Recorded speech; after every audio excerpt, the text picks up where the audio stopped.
Right, we'll go to the sort of the reminder of where I got up to. It got as far as 1950. Joined for National Service, and just by, I don't know how it happened, but I was earmarked and ended up with the British Embassy staff in Paris. National Service. Uh, Settled down. I think we've covered the first bit when settling down into Paris. That I was called on the Christmas morning uh, of, 1950 at 9:30 in the morning to a warrant officer handed himself, who had been in Tel Aviv and skipped with the. So I think we've covered that. So then, more or less, I was really starting to settle down. We get to know him.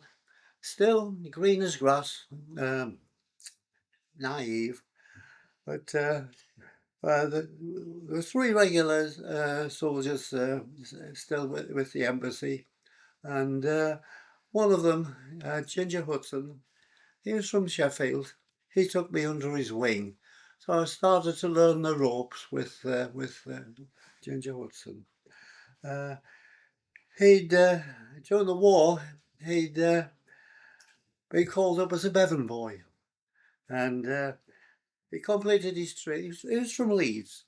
He completed his training, and he was sent to the first mine. And the first time he went down the pit, he says, "I fought my way out there." He says, "You're not getting me down there." He says, "I fought my way, got back up on the elevator." He says, "You can put me up against the wall, you can shoot me, anything.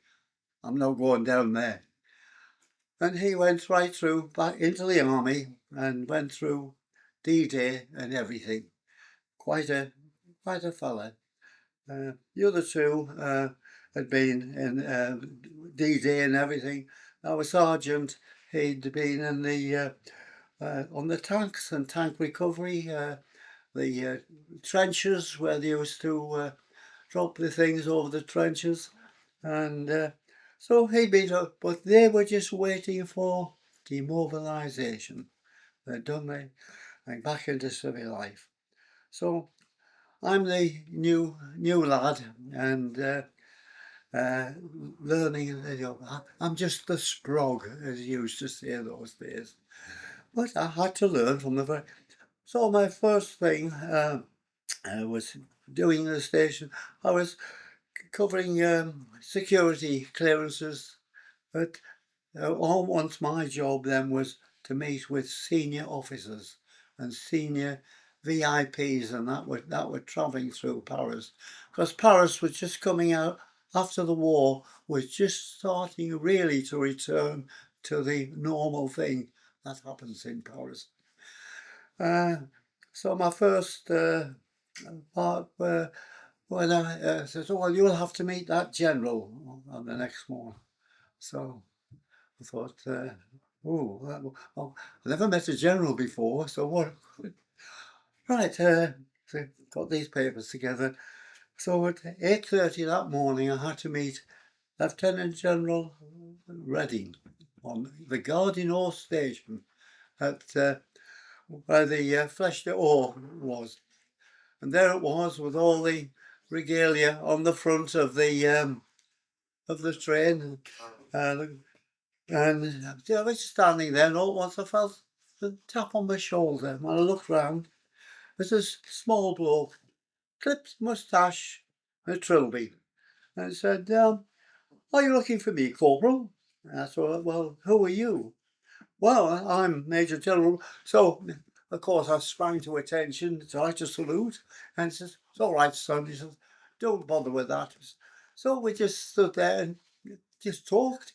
It was I felt as though I'd come down to earth because I'd been so nervous on meeting a general. So we got through that bit, and there's two girls at the other side, and one of them I could hear saying, "Are you sure he's English?" "Yes, I." They came over. They said, "You are English?" would you mind taking a photograph at the front of the train, the flashed with all the arrows in it? Oh, so I was standing, the general said, right, oh, Corporal, go and take their photograph. So I had a demand from a general to take their photograph. So I went, took their photographs, and we got through all the thing of the general, and got on the train, and I made my way back to the embassy. So I'd got over my first hurdle then. So a little bit started creeping in, meeting VIPs. I used to do the clearances and all that, and anything to travelling up the Russian corridor to Berlin. I used to have to deal with. There was a Badenhausen, from Paris to Badenhausen, different things like that. So that was my sort of thing. So I used to get set off on all these things. Anything that was, the British families used to have to come back to reposted. I used to have to go along to the customs down on the Rue de Rivoli where the French customs were. I used to do all the custom clearance things for. So that was one of the highlights. The 3-tonner taking the married families stuff down to Dunkirk to shipping back to England. And that was a marvellous bit because the RASC driver, he was an old soldier and he knew all the ropes. And he says, we're all right, he says, we'll be staying at one of the farmhouses. He said, I've done this run for a few years now. He says, well, we'll be all right. So we get down there. The first place was a farm with a little bit of a diner on, and went in there, and the farmers and the farmers, like all friends, and so had a meal, went down to Dunkirk, did all the customs clearances, and then back on the truck, go back to the farm, greeted lovely, so I was introduced to shove, or half a penny, a shove penny on the board. We got on well with all the locals, and so I was sort of blending then with things and finding out what was happening, and so back to the thing, and so I started settling into life in the embassy and what was happening around, and things used to be thrown up. One of the things was Marshall, when the monument to Marshal Foch was unveiled. There was a Scottish battalion came down from Germany for the big ceremony. So there was about 500 servicemen came down, Scots, built kilts, everything came down, because I had to meet them on the station, meet the colonel of the regiment, and he's me, the old Lance Corporal. All this, my corporal says, we're in your hands. Oh, yes, sir. So sorted all that, all the clearances, and away they went, you see. And there was the parade and everything. So the following sort of day, had to go make sure everybody was on the way back to Germany. There's the colonel.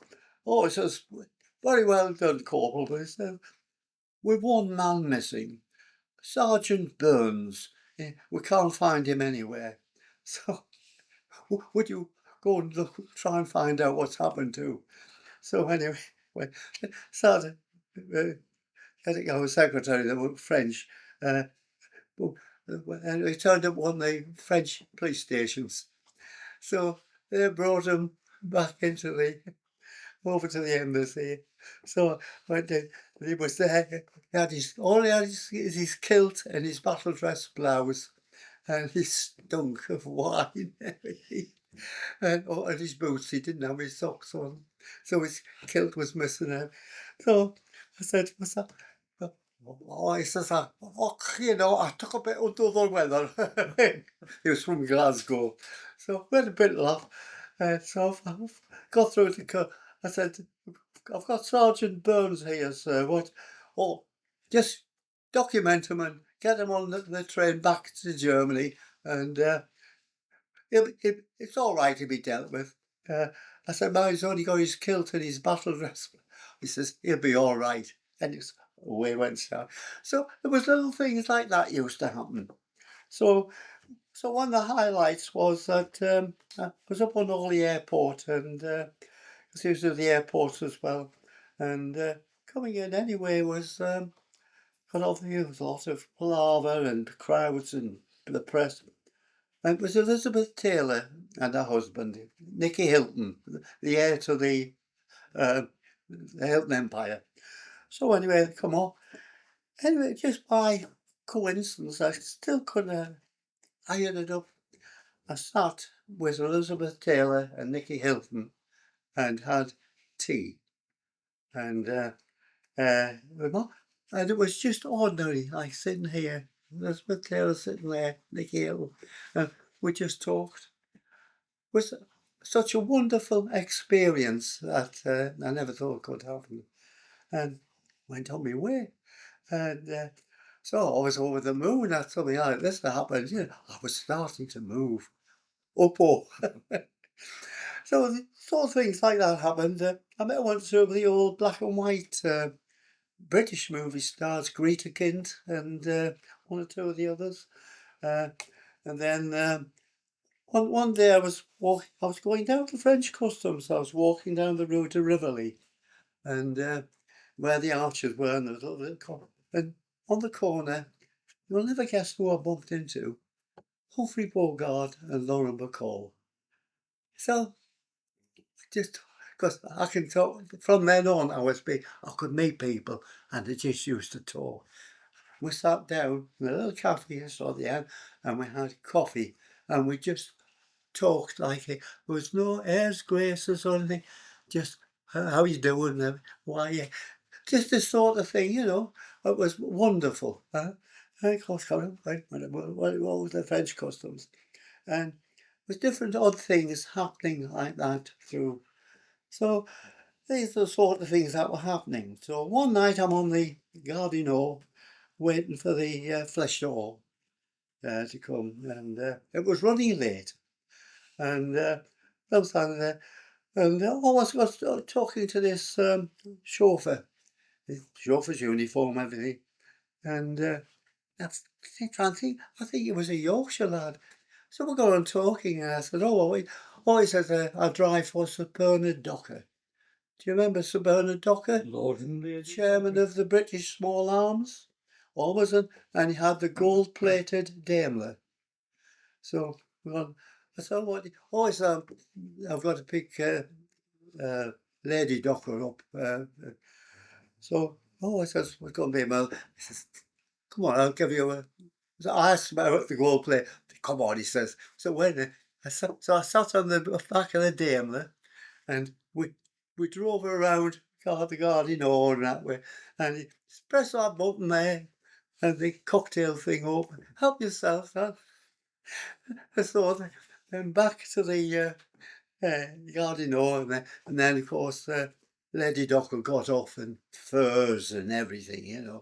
So this was the sort of thing that became nearly like an everyday thing to me. One of the highlights was the Christmas party was actually in 1950. So that's when was things, and I got an invite to the British Embassy Christmas do, and there's me and one of the RAF lads, Jeff Bavington.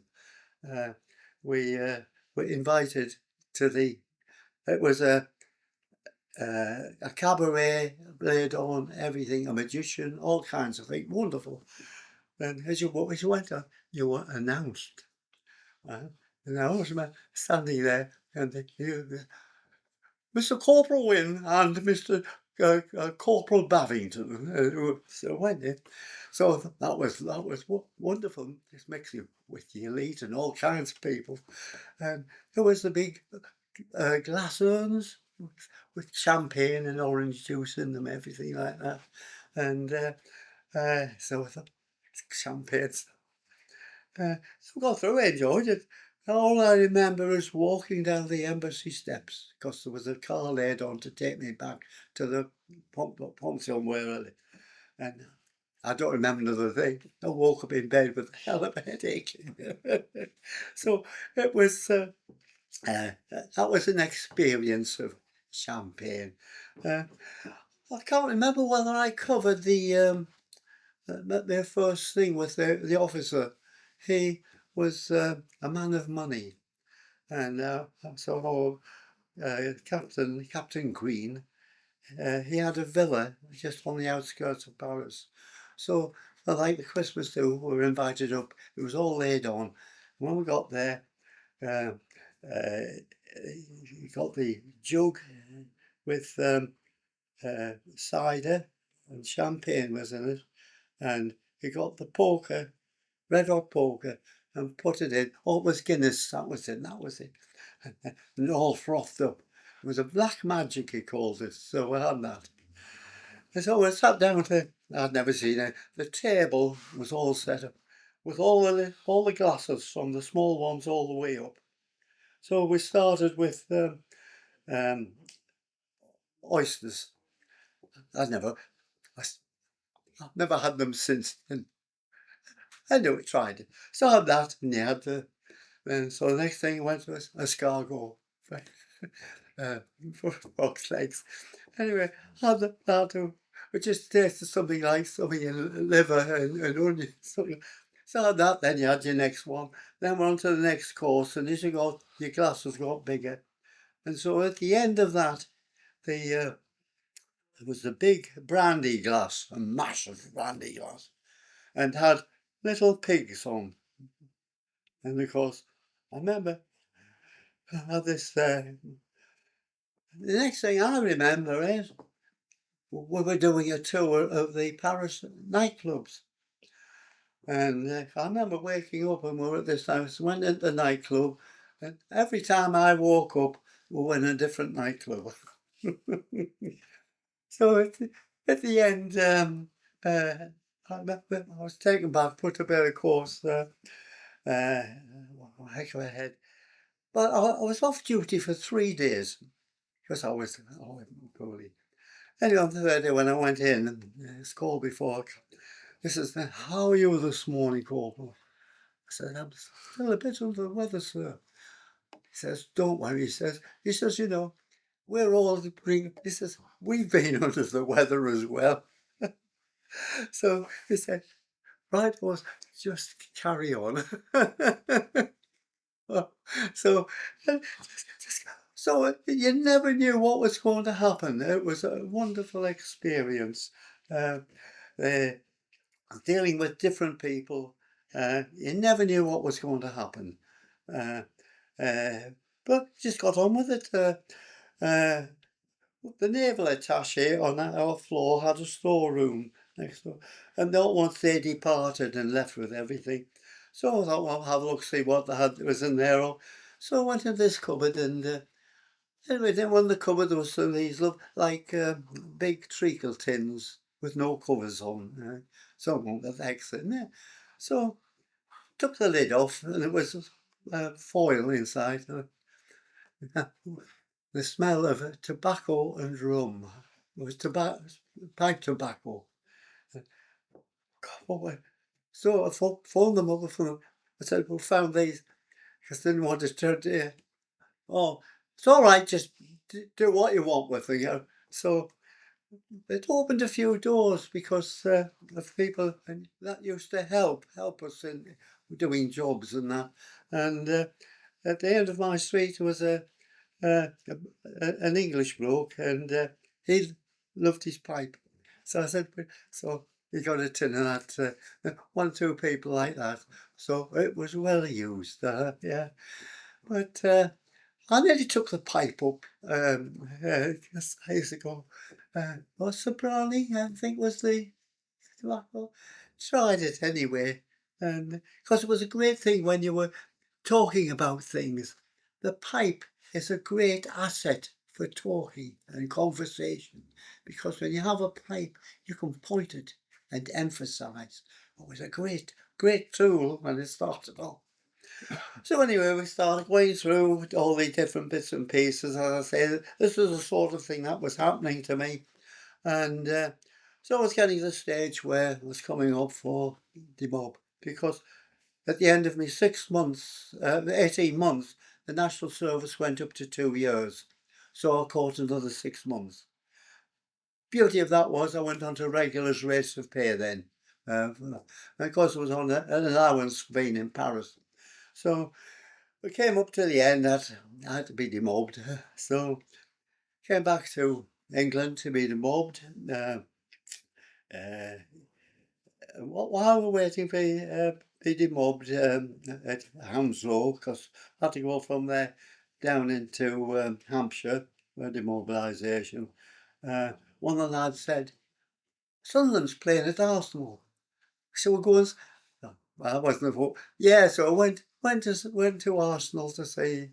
I couldn't remember what the score was. So all I remember is at the end of the game, you didn't have to walk. You were just carried with the crowd to the underground, and that was it. So, and then of course, that got demobbed, and returning to civilian life. So that was me.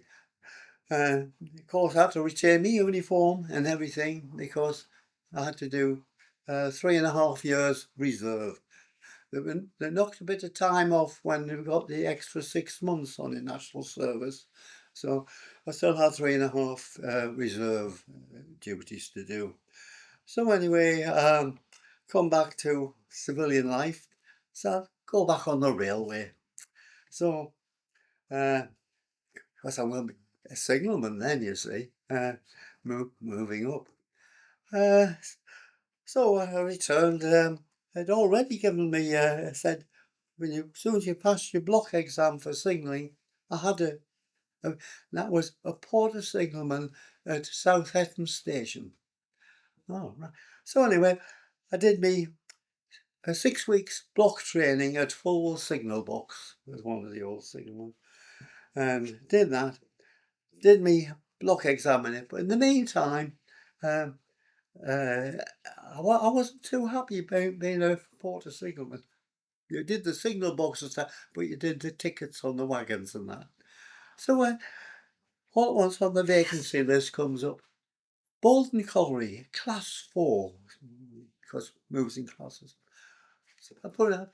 So before I all at once, I've got Bolton Colliery. So went to Bolton Colliery signal box. It was a 3-shift signal box, 6 to 2, 2 to 10, and night shift. And works used to close about Sunday morning after the last train down to time. Then the box would be open at 6 o'clock on the Monday morning. So you worked at the alternate shifts, early, afternoon, night. So settled down, Bolton Colliery. So from there we went. I was looking then for the next signal box, you see, because every time you moved, you got extra. So I wanted a class 3. So the class 3 box I got was Hebburn Station. And you think, well, how do you get there to Hebburn Station? So I bought me a Douglas Vespa scooter. And it was from Cowie's. And it was about the first one they sold.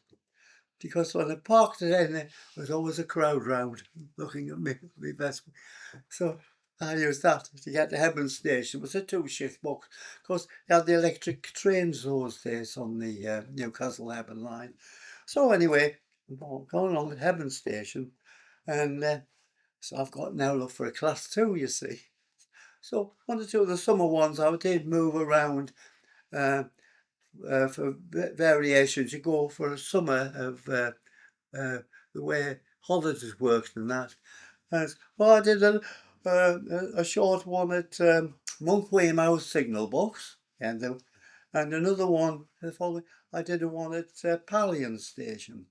So well, being a book lad, I knew all the boxes and everything differently.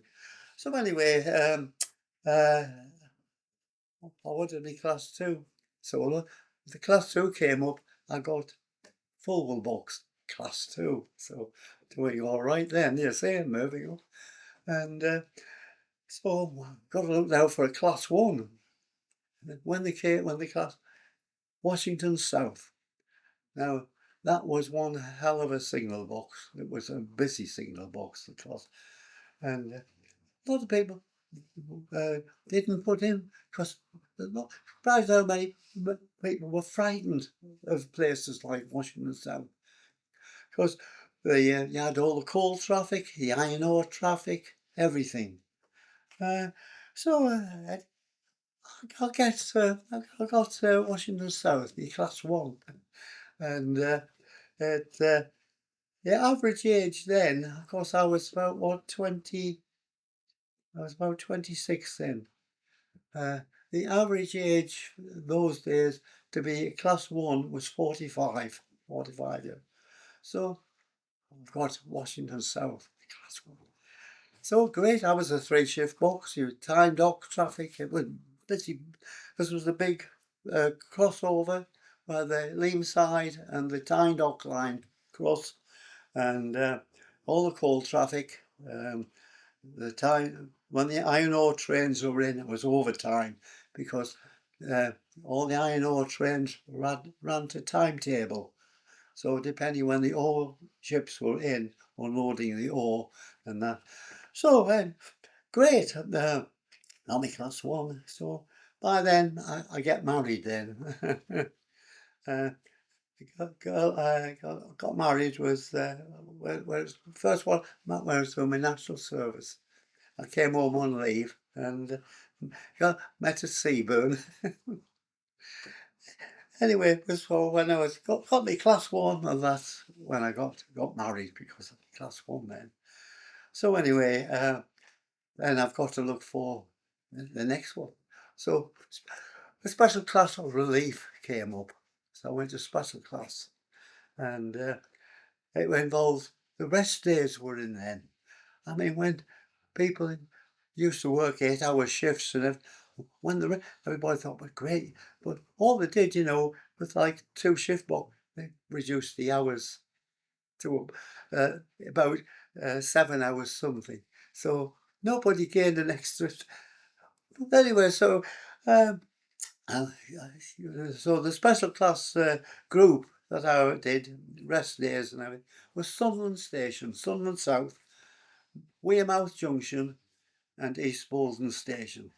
So so I was a different box more or less each day or night, really. So worked through so anyway, but in the meantime, I was always looking for something to do, and I'd always actually, you see, wanted to be in the police force. And when I'd gone, I couldn't do it because of my weight. I was just to say on the brink for the height. Weight, always like, I tried all kinds to improve my weight. Weight on and all. Just couldn't make that thing. And it'd be a bit disappointing. So, but I know somebody was in the fire brigade. Now, at that time, I'd done a lot of history on the fire brigade history. So I joined the auxiliary fire service. And it was when they had the green monsters and everything like that. So I had to resit an exam to drive then. And so with the auxiliary fire service was a standard brake, had the gear change on the steering column. So now to drive a fire engine, you also had to pass your hydraulics, because the driver was also the pump operator, so you had to know the hydraulics for your pump.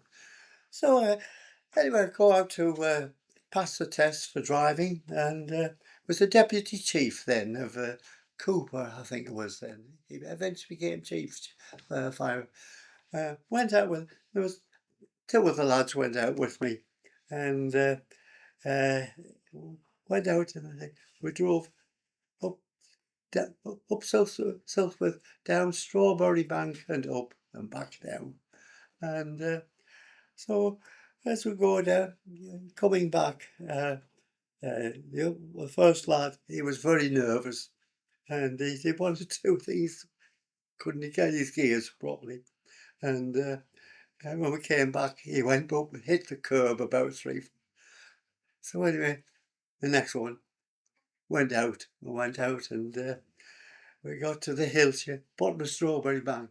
Right, stop in here. So up, right, says, right, move forward.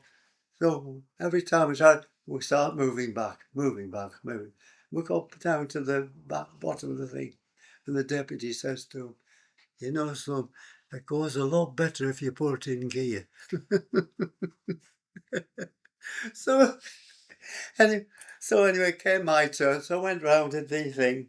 And after I came back to the station, and eventually I went in, and so he says to me, right, he says, I'm sorry to tell you. And I thought, God, after. But he says, I'm quite happy with your standard of driving. He says, it's unfortunate about your other 2 colleagues. So I passed. So Tuesday night I used to do the Green Goddess from Full Fire Station. So I was quite happy. So I used to work that in, you know, with your shifts being on the railway and that. So that was great. But by then, the writing was on the wall for the railways. And it was the time Dr. Beeching was starting to look. And I was looking at the old, by then the colliery traffic was starting to deteriorate. Different things, the freight and everything was going. It started to change. It went up a ladder into the thing because there was no staircase. Boring. So by then, all on the thing. So I was starting out.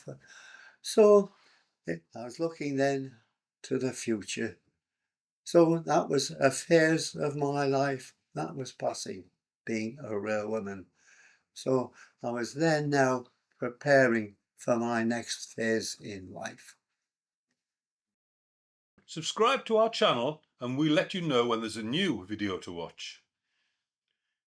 The subscribe button is below the video next to the like, share and comment icons. To watch another video, just click on one of the pictures above the arrows now.